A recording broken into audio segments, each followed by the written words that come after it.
Essa aqui é a página oficial do Bootstrap, tá? Ela tem versão em português, então se alguém não curtir muito o página que eu, em inglês, né? Ela tem uma versão em português dela, tá? Então, é, se alguém não tiver muita familiaridade, não gostar muito de ler em inglês, aqui tem uma versão em português, tá? Eu já gosto de trabalhar com ela em inglês. A gente tem duas formas básicas de trabalhar com o Bootstrap. Eu posso baixar, né, fazer o download, aí eu puxo toda a estrutura do Bootstrap, todo o CSS, todo o JavaScript que ele também utiliza, tá? Ele tem uma parte dele de JavaScript. Eles ainda puxam alguma coisa do jQuery como biblioteca para a parte de JavaScript. É, então, você tem duas aí opções, né? Eu posso fazer o download, aí ele baixa todos os arquivos, e aí você tem que pôr junto na tua página. A gente vai falar sobre a estrutura que eu vou ter no meu projeto. Aí eu ponho lá o CSS na pastinha CSS, JavaScript na pastinha JavaScript, tá? Ou eu posso usar um outro processo que a gente chama de CDN, que eu faço um link direto e puxo da internet. Eu não tenho que baixar e ter isso hospedado não só na minha máquina local, mas quando eu jogar isso para a internet, eu teria que levar todo o CSS. Então, para você não ter isso, você pode usar um outro formato, que é o que a gente chama de CDN. Então, vamos ver se ele já vai liberar nesta página. Tem que ir no download, não é no download. Eu tenho que ir no CDN CDN. é bem legal, né? Que às vezes você já, por exemplo, o Bootstrap, ele pode estar sendo usado em vários sites, né, pessoal? A gente já, com certeza, vocês já usaram algum site que usa o Bootstrap. Então, você já tem carregado esses arquivos de CSS, de JavaScript, você já tem eles na sua máquina. Então, ele consegue renderizar, ele consegue processar muito mais rápido, entendeu? Do que ele teria que baixar do servidor do seu site, né? Então, é uma alternativa, tem vantagens, né? Mas, claro, também tem desvantagens. É, esse servidor do CDN, claro, é replicado, tudo mais, só que pode ter uma falha ali, alguma coisa que você fique indisponível, né, esses arquivos. Então, a pessoa vai tentar acessar o seu site, seu servidor está tudo ok, mas tem algum problema de comunicação com o CDN e a pessoa não vai conseguir carregar ali a parte visual do seu site, né? Então, assim, tem vantagens, tem desvantagens, mas as duas formas vão funcionar perfeitamente aí para gente, né? Sim. O, ele, vamos ver, ele vai. Aqui, ó. Tá vendo? Ele dá essa parte CDN, tá vendo? Ó? O CDN, quer dizer, eu faço uma ligação, eu vou puxar da internet. Então, como o Luiz colocou, se porventura o servidor em que eles estão disponibilizando os arquivos sair do ar por algum motivo, a tua página não vai funcionar. Né? Mesmo que onde você está hospedando esteja tudo ok, esteja tudo certinho, ele vai dar essa dor de cabeça. Você não vai conseguir, a página não vai dar certo, porque daí todo o CSS está tudo nesse servidor do CDN. Né? Se eu baixo o arquivo, a minha dor de cabeça, aspas, é estar sempre, quando eu fizer um novo projeto, copiando os arquivos para essa nova pasta. É, o que o que tem acontecido, tá? Muitos frameworks estão usando esse recurso. Eu não sei se dá para enxergar. Aqui no cantinho tem NPN e o YARM. Eu comentei isso com vocês em ISA. São gerenciadores de pacotes. Então, a maioria desses frameworks estão adotando esses gerenciadores para você não ter que ficar baixando e na hora de atualizar também eu não ter que ficar procurando atualização no próprio site do Bootstrap. Tá? Com esses gerenciadores, né? Ou o NPN que está ligado ao Node.js ou YARM que é independente, eu consigo instalar o Bootstrap no meu projeto e aí ficar atualizando sempre que tiver uma nova atualização. E isso pode proceder, inclusive, nos sites, tá? Que estão publicados, né? Que estão online. Logicamente, aí no caso do provedor, não é o nosso caso, a gente não vai estar mexendo com isso, mas eu tenho que ter alguns acessos ah, que de praxe não é liberado, mas eu preciso ter acesso para poder rodar comandos via terminal, tá? E npm arm não tem visual, é mais, vamos dizer assim, é mais raiz, né? Como é que o pessoal brinca, né? Não é Nutella. Então eu tenho que estar rodando comandos no terminal numa brincadeira dessa aqui. Então eu tenho que abrir o terminal e digitar o comando para que ele faça a instalação e depois eu tenho que digitar comandos para que ele vá atualizando esses pacotes, tá? Então, não é. Eles usaram um gerenciador de pacotes, acho que em Python, né? Acho que todo mundo vai lembrar do pip, né? Pip install, e aí você coloca o nome da biblioteca, né? Algo parecido com isso. Ele vai estar usando isso também, né? Se a gente for ver aqui estão no download, se eu voltar para a página inicial, ele tem aqui a informação de instalação, tá vendo? Ó? Então ele tem instalação aqui pelo npm. Então você tem essas opções. O Bootstrap também ele tem um conjunto de ícones que você pode estar usando. É, é novo, tá? Antigamente a gente usava o Bootstrap e eu tinha que ir principalmente no Font Helson ou no Material Icon para puxar ícones representativos para montar menu e etc. E atualmente, aquele par de redes sociais, né? Eu acredito que aqui vai ter, não, eles não têm parte de redes sociais, mas esse tipo de ícone, né, que está aqui, esse aqui, isso não são, muitas vezes não são imagens, são ícones, que é fonte, é como se fosse uma letra, que facilita bastante o trabalho. O Bootstrap agora também tem, então você não precisa utilizar recursos de terceiros, que antes a gente fazia. Então ele está ficando bem completo com as evoluções que estão acontecendo, tá? Então, essa é uma forma, ou eu faço download. Qual é Ali melhor? no, ali no cantinho dele, lá em cima, dá uma olhada. Eu achei ali os ícones, lá em cima na Aqui direita. é. Na direita lá. Não, não na direita, não, lá do download lá. Tem um ícone do Twitter, lá na direita, lá em cima. Aqui, né? Ah, Aí, tá. eles ficam. Aqui. Tem algumas redes, né? Não tem. Tem. É que são redes mais de programadores, vamos dizer assim, né? De desenvolvedor, né? Isso. Se quiser ver os ícones, ele tem aqui, né? Que aí ele informa como é feito, olha lá. Tá? Depois a gente vai, com o tempo, a gente vai aprender a mexer, a gente vai ver isso aqui. Você pode tanto baixar como imagem, se você quiser, ou se você não quiser baixar como imagem, a gente vai aprender a fazer isso. Você incorpora ele como se fosse uma letra, é muito legal. E a vantagem é que ele fica mais flexível em termos de você aumentar tamanho e tudo mais. E ele tem uma coleção de ícones aqui. Tá? Eu acredito que no primeiro ano vocês devem ter visto usando o Material Icon, né, para gerar essas brincadeiras.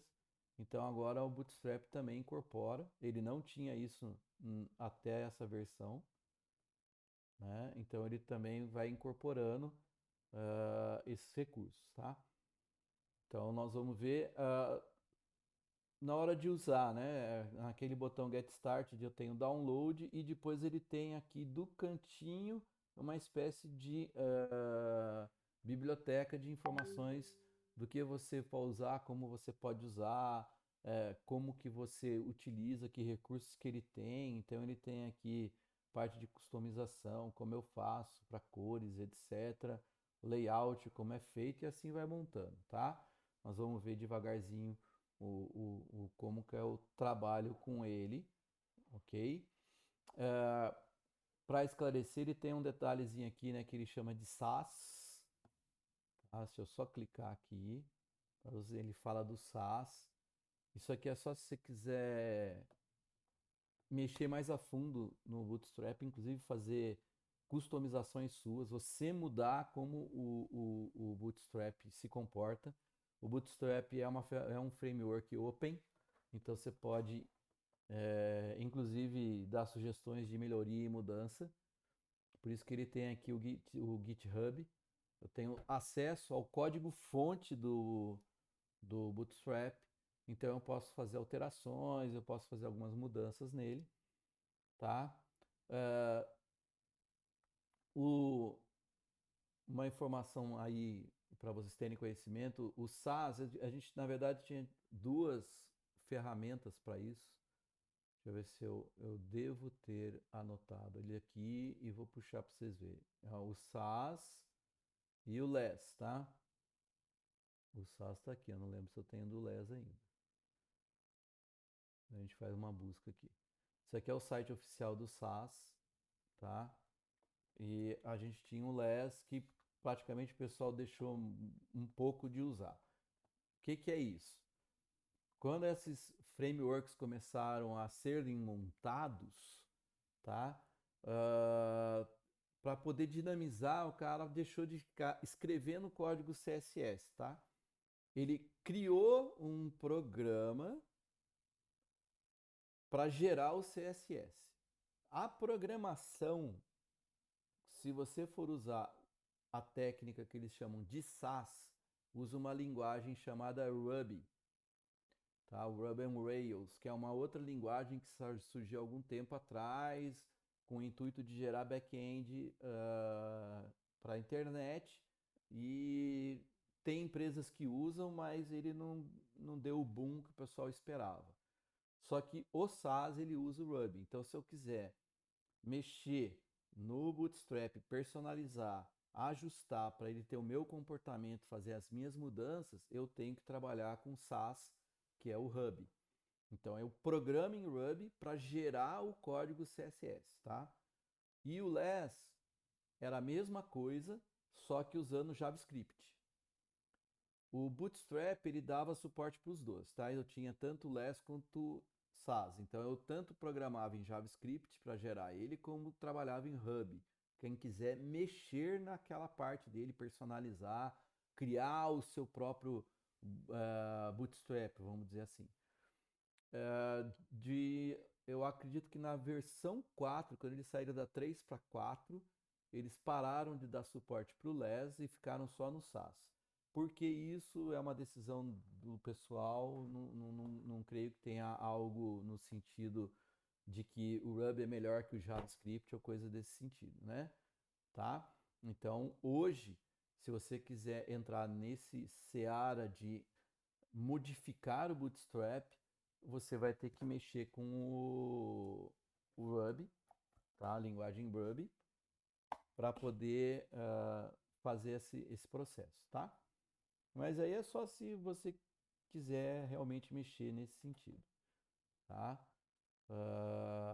Criar, personalizar, mudar uma série de coisas, cores, padrões e etc. Tá? Não é o que nós vamos aprender. Nós vamos aprender a mexer nele no básico, no que o Bootstrap nos oferece para trabalhar, para gerar o front-end. Bom, aí vai a grande pergunta. Por que eu vou usar um framework? Tá? E é interessante que todos os grupos que eu faço parte de programadores, de todos os níveis, de qualquer tipo de linguagem, fica sempre essa briga e essa discussão. Ai, tem que ser raiz, tem que programar de forma pura. Se eu for gerar minha página, eu tenho que usar HTML e CSS na unha mesmo, sem me preocupar em aprender um framework, porque eu fico na dependência do framework. Aí outros vão defender o framework, então fica uma briga, na meu ver, totalmente desnecessária. Por que eu uso framework? Para ganhar tempo, tá? O que eu vou fazer com o CSS, mesmo sendo um programador de acima da média, o tempo que eu vou levar gerando tudo vamos pensar em página, só front-end. O tempo que eu vou levar fazendo tudo na mão, eu vou fazer com, sei lá, em menos da metade do tempo usando um framework. E como alguém escreveu aqui, né, o Marcos Vinícius aqui, tempo é dinheiro. veja bem, o cliente me contratou para fazer um site. Aí você fala assim, não, eu vou fazer tudo na unha, é um site cheio de história. E tem que ter a tal da responsividade, que o nosso maior problema hoje é responsividade. O que é responsividade? Ele tem que se adaptar ao tamanho. Então, se eu pegar aqui o meu site, se eu fizer isso de ir mexendo, ó, ele está ajustando, ó. Chegou num tamanho, sumiu o menu. O menu está aqui, ó. Isso aqui já é responsivo, tá? Isso aqui é responsividade. O ajuste do meu site ao tamanho diferente de tela. Ah, mas isso é fácil fazer? Não é complicado, mas basicamente é, essa mudança, por exemplo, aqui, essa mudança, quando ele some e volta, não é CSS, já é JavaScript, tá? Eu já trabalho com JavaScript, até porque aqui é um clique. Isso aqui já é JavaScript. Nós vamos aprender depois de JavaScript isso. Então, e isso no Bootstrap já é automático. Eu já faço toda a configuração, não tenho que me preocupar em programar. Ah, mas isso é padrão. Eu posso buscar o código de alguém e usar. Posso, sem problema nenhum. Só que, só para vocês entenderem, você montou o teu CSS do site inteiro, tá? E, gente, quando eu faço site para pôr no meu cliente, eu não vou fazer 20 linhas de CSS, tá? Você está falando em no mínimo 200, 300 linhas de programação CSS, de código CSS, fora o HTML, que é a estrutura do site. Quando eu faço a responsividade, usando o CSS puro, eu tenho que chegar para o CSS e avisar para ele que quando mudar a resolução da tela, eu quero que ele tenha um outro comportamento. Então, basicamente, você vai reescrever todo o CSS da tua página. Então, se eu digo que isto aqui vai ter um tamanho para essa tela que eu estou usando, eu vou ter que falar para ele que quando mudar a tela, esta parte principal vai ter um tamanho diferenciado. Nem sempre percentual funciona, né? Vejam, aqui, ó, né? Vou mexer de novo, ó, sumiu aquela lateral. Isso aqui já é no CSS que eu faço. Quando a tela fica tanto, eu dou um display none, não aparece, não mostra. Quando ele fica com um determinado tamanho de tela, aí eu já falo para ele tá um display, e aí é ou inline, ou display block, nós vamos, né, isso é a parte do CSS. Então eu tenho que escrever isso. Então, basicamente, para todo CSS que você escreveu, você reescreve para cada tamanho de tela. E a gente trabalha com pelo menos 3 tamanhos, tá? Esse é o mínimo. Tamanho desktop, tamanho tablet e tamanho smartphone. Se vocês forem olhar, nós vamos ver, eu tenho mais tamanhos possíveis e intermediários. Aí, se eu for tentar atender toda a possibilidade, você vai ter um código enorme que você vai ter que escrever. E cada site é diferente, então para cada site você tem que fazer essa escrita. Viu, Denis? E também tem a questão de testes, né? Porque o Bootstrap, ah, ele tá com uma cobertura de testes completa, né, em toda a parte do código. Então, assim, você pode até conseguir fazer o seu código, se ser um programador experiente, fazer algo parecido com o do Bootstrap ou até melhor, né? Só que o tempo que você vai levar para conseguir testar, ver todas as possibilidades, todos os bugs, né? Você vai levar muito tempo, porque o Bootstrap está sendo usado por milhares de pessoas ao redor do mundo. E elas ficam reportando esses bugs em tempo real lá no GitHub, né? Apareceu algo, já reporta. E está na versão 5. Então, assim, é possível que você consiga fazer algo muito bom, mas, né, competir ou conseguir algo dessa qualidade, você não vai conseguir do dia para a noite, né? Passando uma experiência de uh, um profissional, né? Ele hoje está dando aulas. Eu não vou lembrar aqui a deixa eu pegar aqui. Ele dá aulas e quem comentou comigo foi a professora Marilene, que ela assistiu. Ela pegou um curso da Dunk Code. Ela pegou um curso deles uma vez para ver como é que era, tal, a situação. E, e aí ele comenta que ele não gostava de usar framework, então ele desenvolveu o próprio framework dele. Ele levou 5 anos fazendo isso. Então, você fala assim, cara, você vai levar 5 anos para desenvolver um framework seu, para só você usar, porque aí você que vai ter que estar fazendo, mesmo que você distribua, passe para alguém, não tem mais sentido de você ganhar dinheiro. O Bootstrap é de graça e o do Bootstrap tá para todo mundo usar.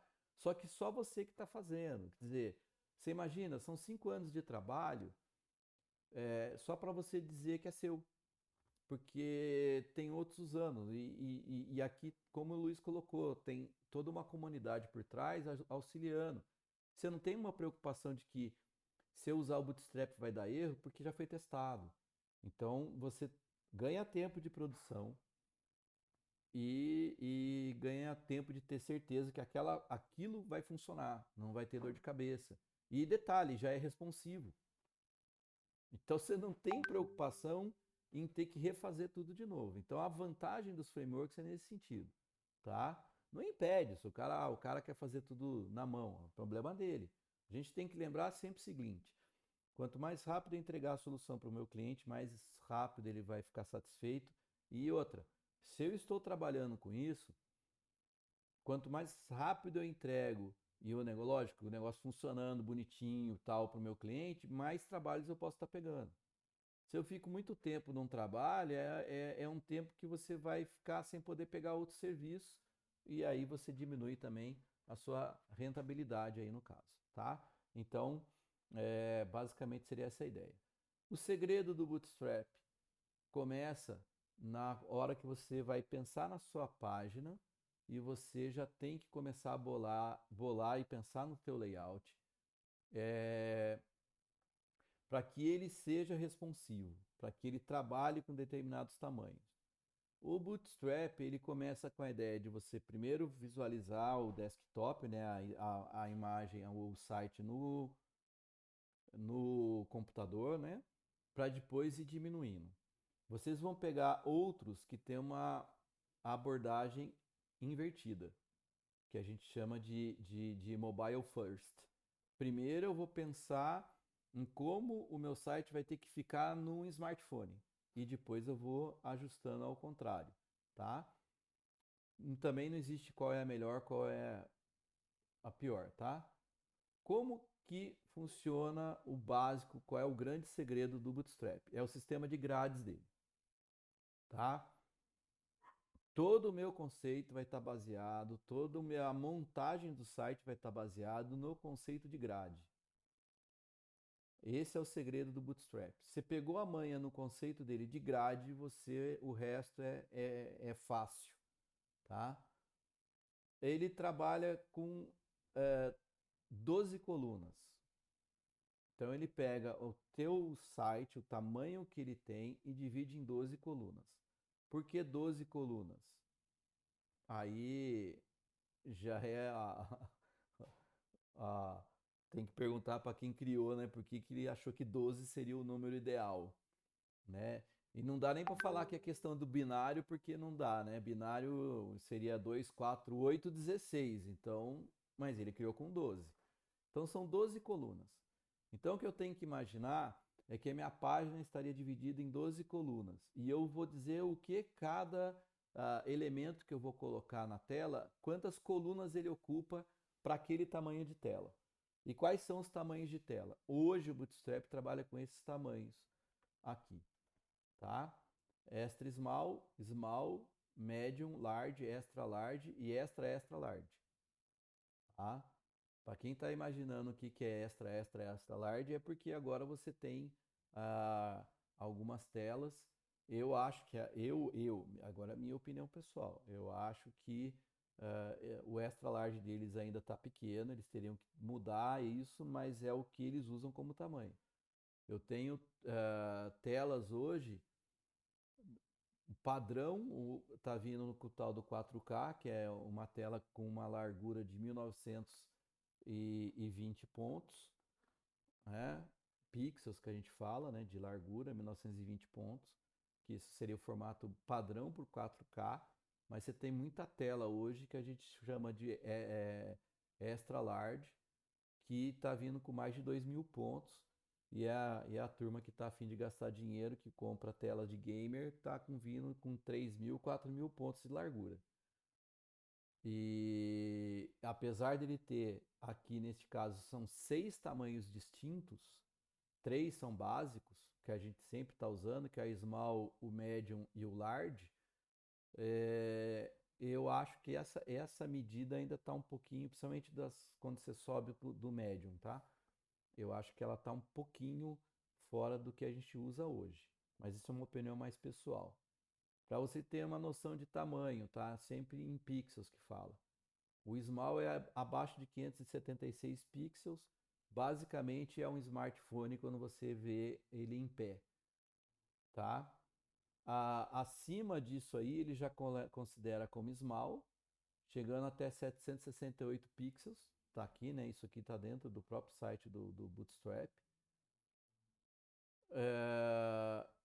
Que eu considero até que razoável. Ele considera como tela média, tela acima de 756 pixels até quase 1.000 pixels, que ele põe aqui 992, tá? Porque ele já começa o large. Aqui eu acho pouco, minha opinião. Aqui teria que ser até 1024, porque hoje um tablet, tá? Um tablet padrão hoje tem 1024 pontos de largura. Então qualquer tablet vai ter isso, não vai ser menos que 992. Então se eu monto com essa resolução que a gente chama de XL, que seria para uma tela desktop, tá? Eu já vou ter isso lá no meu tablet, ok? E eu já falo para vocês, experiência. Você desenvolvendo, você já montando, você já começa a perceber que isso dá dor de cabeça. Porque você pega uma tela, você abre o teu site no desktop, você estrutura, você olha, você vê como está organizado. E se você for abrir no tablet, que vai ter uma resolução de 1024 pontos, ou seja, olha, ele está acima do 992, então ele já é considerado large. E aí quando você abre numa tela dessa, você vê que não ficou legal porque ela tem 1024 pontos. E uma tela padrão hoje de um notebook, por exemplo, é 1366. Ele é mais alto. Então você tem que ficar ajustando porque não ficou legal no tablet. Tá? Eu já tive essa dor de cabeça. Então eu estou colocando vocês como experiência. Então a gente já tem que ter uma preocupação de ficar reorganizando, porque eu acho que essa medida aqui deveria ser diferenciada. E ele trabalha como esta large acima de 1.400 pontos. Aqui é tudo bem, né? 1366 é o tamanho padrão de um desktop para notebook hoje, mas isso está mudando, tá? Se vocês forem fuçar os novos notebooks, já estão vindo com tela de 1980 pontos, que são normalmente as telas maiores, mas eles já estão vindo com essa resolução. Então isso aqui eles vão ter que dar uma repensada, tá? Já vou adiantando. Isso é um problema que afligiu e aflige ainda muita gente na área de desenvolvimento. Como esse padrão eles usavam antigamente, que era o padrão antigo que tinha de telas, eles criam novos tamanhos para poder ir suprindo, porque as telas vão aumentando. E ele não quer dar problema para quem já usa o Bootstrap antigo, de ter que mudar e o cara ter que reescrever, por exemplo, o site todo, né? Mas isso tem o seu limite, isso aqui mostra bem essa dor de cabeça, tá? Então, você vai trabalhar de que forma? O grid, eu tenho que saber que são 12 colunas. Eu vou dizer qual é, basicamente é isso que eu falo para ele. Ó, eu vou falar assim, este coisa que eu quero colocar, para este tamanho de tela, ele vai ocupar X colunas. Sendo que o máximo é 12. Para qualquer um desses tamanhos, são 12. Sempre. Tá? Mesmo no extra small, ele encara que a tela tem 12 colunas. Então você trabalha falando isso para ele. Olha, para este tamanho de tela, eu quero que você ocupe este tamanho, esta quantidade de colunas. E aí você vai dizendo para ele assim, se for com esse outro tamanho, tantas colunas, você vai falando desta forma, tá? Você vai indicando. Isso você coloca lá na parte de class do CSS. Eu só falo para ele como ele vai fazer e o Bootstrap automaticamente adapta para aquele tamanho de colunas que eu estou determinando, que eu estou solicitando, tá? Então, o segredo do Bootstrap é aprender a mexer com isso. Aprendeu a mexer com as colunas, aprendeu a mexer com essa determinação, não precisa cobrir os 6 tamanhos, tá? Eu acho até um pouco exagerado você ter que estar pensando em 6 tamanhos de tela. Você pode pensar em 3, 4 no máximo e fazendo os ajustes. E você trabalhando, você preparando, montando desse jeito, você já consegue atender e você já consegue montar muito bem qualquer site, qualquer a solução que você imagine utilizando o Bootstrap como ferramenta. O que é interessante utilizar? Pro celular, eu vou ver depois, eu desinstalei do meu, mas eu vou procurar. Se o Luiz lembrar aqui, depois ele fala, a gente põe até lá no ECAD. Tinha um que estava sendo usado, que ele, praticamente quando você manda ele rodar a tua página, é como se ele tivesse feito um servidorzinho web interno lá, ele roda a pagininha lá, automático dentro dele, e aí você trabalha bem com essa parte. O editor de texto? É. Eram brackets, né? Então, não, pro celular. Ah, não, para o celular, desculpa. É a app pro Ah, celular. tá. Ele tem um que gera. Quem estava usando isso era o Renan. Então acho que ele tem uma parte que ele fala, eu vou pegar aí, que ele testou. E quando eu peguei, eu testei, eu achei bem melhor. Tem o Docker, Decoder, desculpe. O Decoder que também roda, ele tem uma app no celular. Mas esse outro que o Renan tinha testado e eu cheguei a usar também, eu achei ele melhor para trabalhar com HTML, CSS, etc. Você trabalha com os arquivinhos dentro da app, você dá um comandinho lá de rodar, ele mostra para você, fica bem tranquilinho. Tá? Entendi. Eu vou procurar o nome aí e depois eu passo para vocês no ECAD. No desktop, gente, é qualquer editor de texto, tá? Atualmente, eu tenho usado, por preferência, e é uma questão minha, eu gosto de usar o Visual Code, tá? Pelo menos para HTML, CSS, PHP, eu prefiro trabalhar com Visual Code. Mas aí você tem brackets, é, tem gente que adora brackets, tá? A professora Marilene, por exemplo, ela prefere o brackets, mas o brackets vai deixar de dar continuidade, tá? Eu vi na página dele esses dias. Quem encampa o projeto é a turma da Adobe e eles estão pedindo para o pessoal deles que usa brackets migrar para o Visual Code. O Visual Code tem crescido muito como editor de texto para a maioria dos desenvolvedores, tá? O pessoal da Rocket City também, eles dão preferência para o Visual Code e vários outros que eu tenho visto aí estão dando preferência para usar o Visual Code. A questão não é porque ele é melhor ou pior, é que ele tem uma série de facilidades de você colocar as chamadas extensões que está aqui, que ele pode trabalhar com várias linguagens diferentes, tá? Até Python você põe aqui, você consegue depois vincular o compilador do Python, o interpretador Python para rodar. Então você aperta aqui, ele já roda o teu código Python. Então ele tem uma série de facilidades interessantes. Eu não uso Python nele, tá? Então já para adiantar. Eu uso ele mais realmente para HTML, CSS, PHP, eu trabalho nele. Para quem ainda está aqui na minha página, vai ver, eu uso o PyCharm para o Python, eu tenho um outro que eu uso para Java, então eu tenho algumas coisas que eu uso editores específicos. Mas o grosso do que eu faço, React, etc., é tudo no Visual Code. Mas você pode usar Sublime, você pode usar brackets, você pode usar até o bloco de notas, não importa, porque HTML não tem nenhum tipo de exigência específica, tá? Então, o editor é esse aqui que nós vamos, qualquer um que você vai poder estar usando. E como que eu trabalho, né? O primeiro grande segredo do, do Bootstrap é que tudo que você usa, você joga dentro de um container. Você coloca dentro de...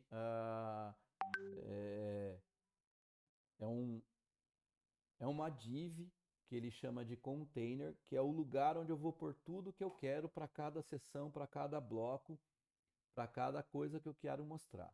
O que é cada seção, o que é cada bloco. Então, eu vou estar aqui no navegador, abrir um site qualquer. Deixa eu pegar um site que eu tenho certeza que vai... certeza vai ser meio difícil, né? Mas os que eu tenho aqui, a maioria não é. Deixa eu pegar uma empresa qualquer. Vamos, sei lá. Deixa eu ver se a Chili Beans tem. Nunca vi o site da Chili Beans, não. Tô chutando aqui. Vamos ver se ele tem a... Não. Chili Beans aqui.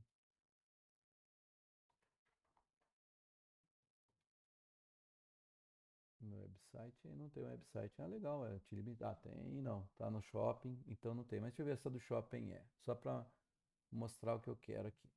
Então aqui, beleza. Ele é mais simples, mas já dá para ver. O que acontece aqui? Cada pedaço desse, isso aqui é um banner, né?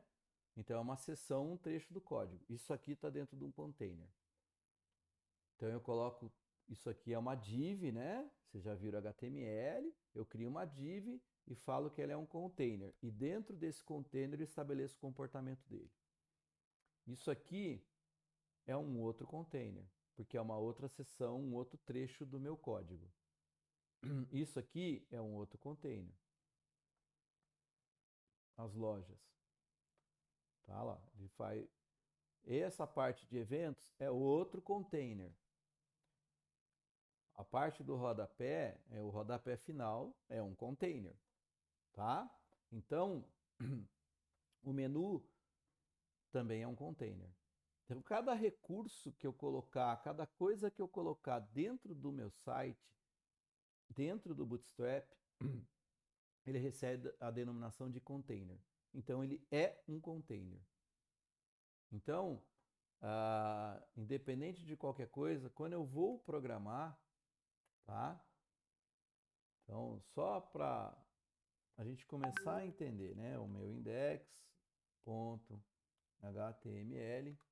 eu tenho que carregar aqui o Bootstrap, que a nossa aula está chegando no final, eu não vou montar a estrutura agora, só para vocês terem uma noção, ok? Eu vou pegar só um código aqui, só para exemplificar.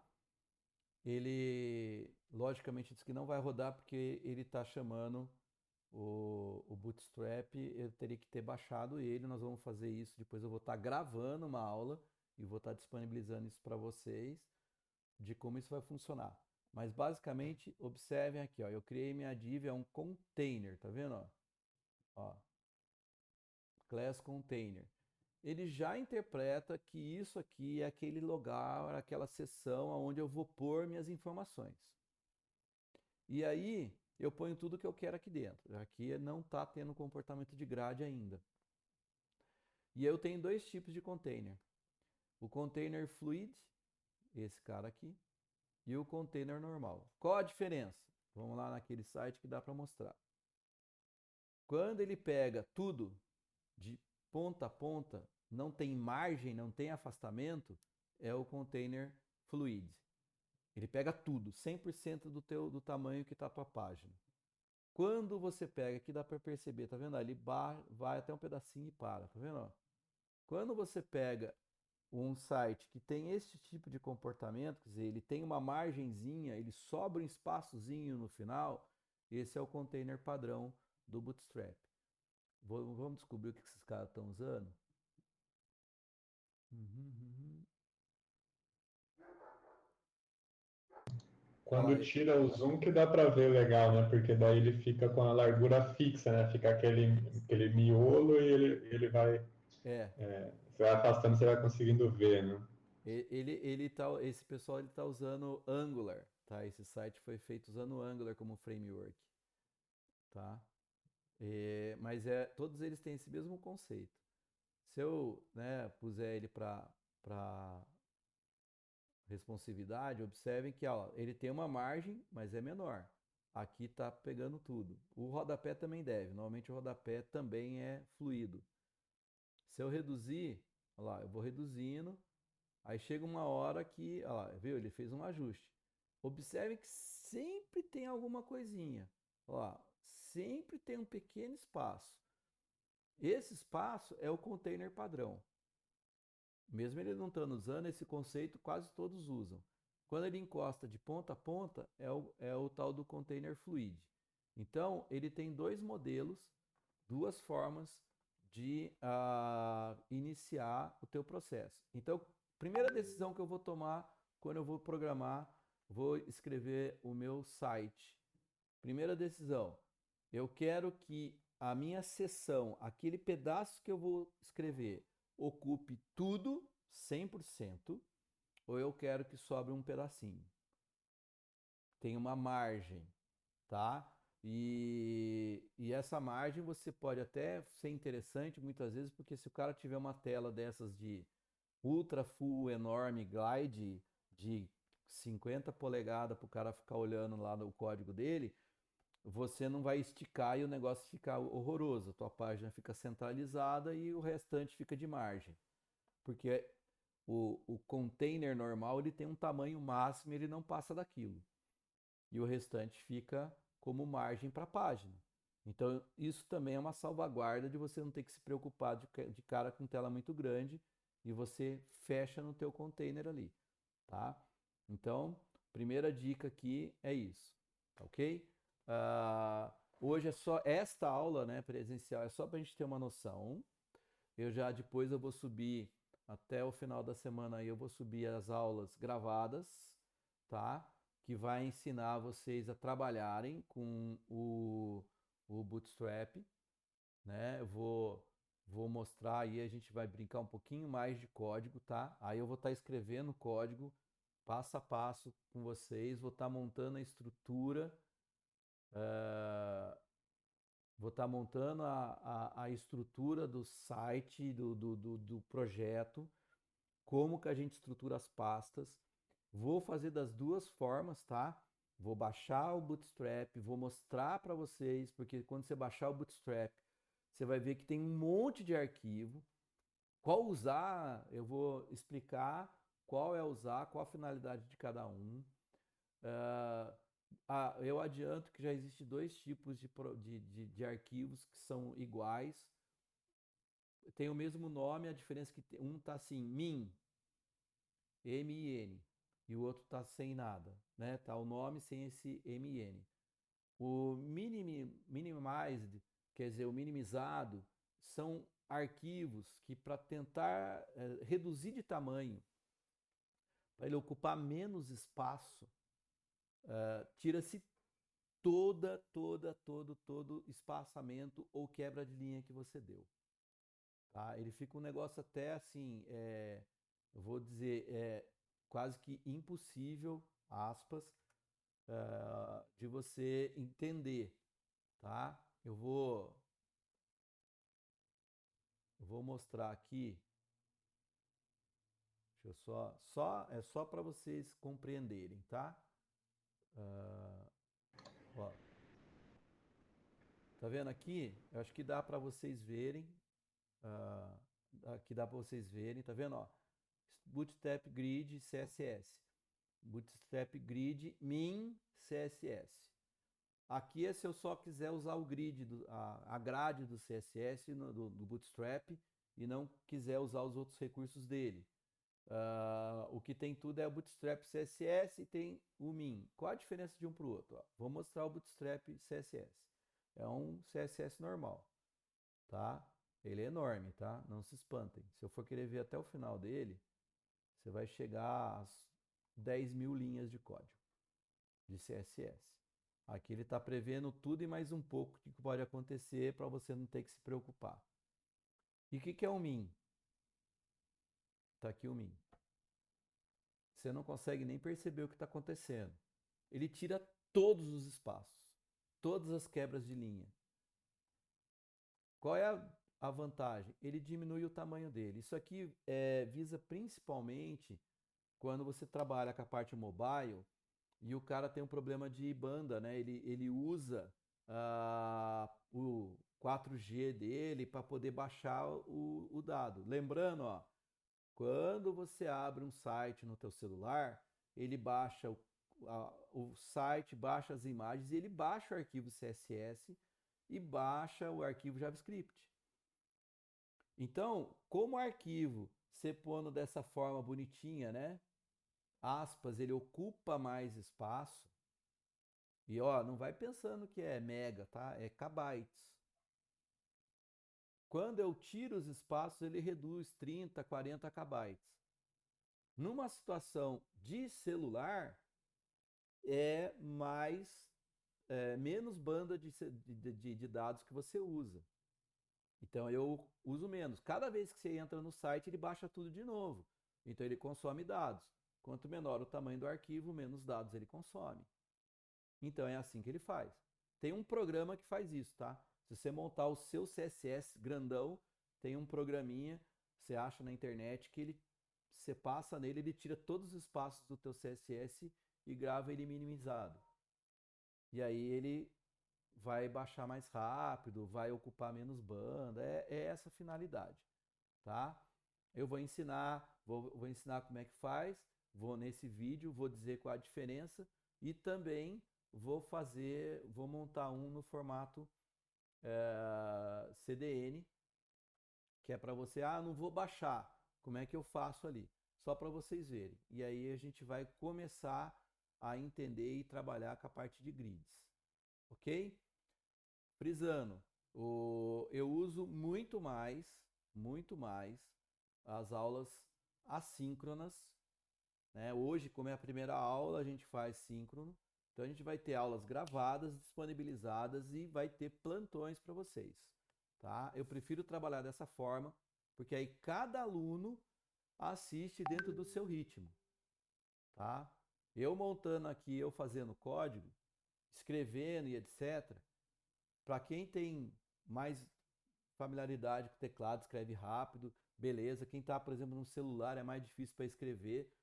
Aí, se você ficar tentando conjugar todos os tempos, né, a gente às vezes não vê tudo que é necessário. Eu deixando gravado, você vai lá, eu estou escrevendo código. Aí o Denis está escrevendo rápido. Você pausa o vídeo, escreve, porque está na tela, você escreve até onde eu escrevi, libera de novo. No celular a mesma coisa.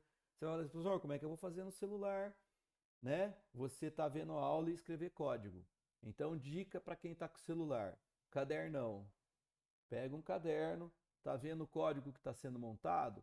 Vai acompanhando e põe no seu caderno. Aí você pega aquilo que está no cadernão e digita no teu celular, porque você não vai conseguir, a não ser que você tenha dois celulares, né? Um para acompanhar a aula e outro para você fazer o código. Se não é o caso, faça dessa forma, tá? E aí depois você escreve, né? Põe lá e anota, né? Põe a informação, tá? Para quem está com PC, vai assistindo, divide tela e etc. Se achar que é ruim, divide tela. Se tiver um celular, assiste no celular e programa no PC, tá? É por aí que é para fazer. Por isso que eu gosto de gravar, porque aí você assiste, não entende direito, você volta para tentar ver o que foi digitado, dá para você pausar, olhar o código, comparar com o seu código, e aí você vai fazendo com calma. Terminou de fazer, teve dúvida, não consegui, você vai no plantão para a gente esclarecer, tá? Beleza, gente? Dúvida, pergunta?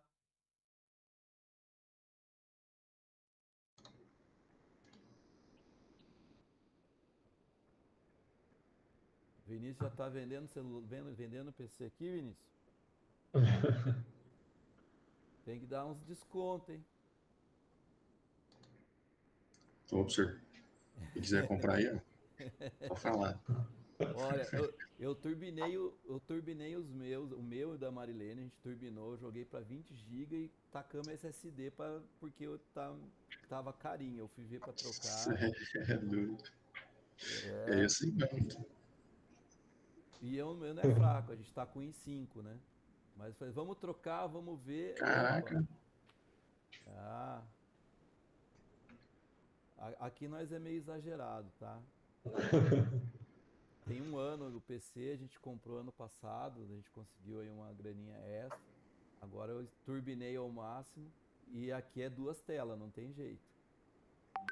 Chique. Ah, tem que ser, cara. Uma telinha eu já não consigo trabalhar mais não. Eu vejo vídeo numa, vejo coisa, código na outra. Isso é Ou, legal, né? ou quando você tá naquela de tô programando, mas tá enchendo, você joga uma série, um filminho numa tela e continua programando na outra. E ainda vou comprar aquelas telas gigantes, como é que fala, né? Aquela que é meio redonda pra você Wide? ligar. Ah, não. É legal aquilo lá. Um dia eu chego lá. Gente, beleza? Alguma dúvida? Legal para entender pelo menos o que nós vamos estar trabalhando. Valeu. Muito bom. Tá? Então, ó, depois eu vou estar subindo as aulas. Eu vou criar um grupo da disciplina, igual eu fiz com Isa. Vou criar um grupo da disciplina. Vou pôr lá o link para vocês entrarem. Aí, dúvidas da disciplina, a gente trabalha tudo lá. E aí eu, Luiz, a gente também pode estar respondendo, tirando dúvidas ao longo da semana, tá? E a gente marca aulas desse tipo a cada semana ou a cada 15 dias, para quem quiser tirar uma dúvida maior. Ok? Beleza, pessoal. Valeu. Bom dia aí para todos. Boa, Na boa, verdade, boa. a gente já vai para a aula de segurança agora, eu e Nelson. Já tá o Isso. link lá no Whats, tá bom? Eita. Beleza. Vamos lá. Gente, bom Simbora. dia aí para todo mundo. Valeu, professor Deni. Com Deus, tamo junto. Tamo junto. Ô, professor, Oi. eu sou a Clara, eu preciso que você me adicione no ECAD nas suas matérias manualmente, porque deu problema na minha rematrícula, Hum, e aí eu não consigo acessar, Tá. por favor. Tá, Clara, eu vou pôr. Você faz um favor. Você tá no grupo do WhatsApp? Hein, Clara? Acho que ela saiu. Oi, tô aqui Oi. ainda. Tá. Manda pra mim teu CG, fica mais fácil pra mim te localizar. Tá, eu mando no WhatsApp então. Daí eu pego e ponho pra você, tá? Chegando eu já coloco você no ECAD, tá? Tá bom, obrigada, professor. Nada, que isso. É.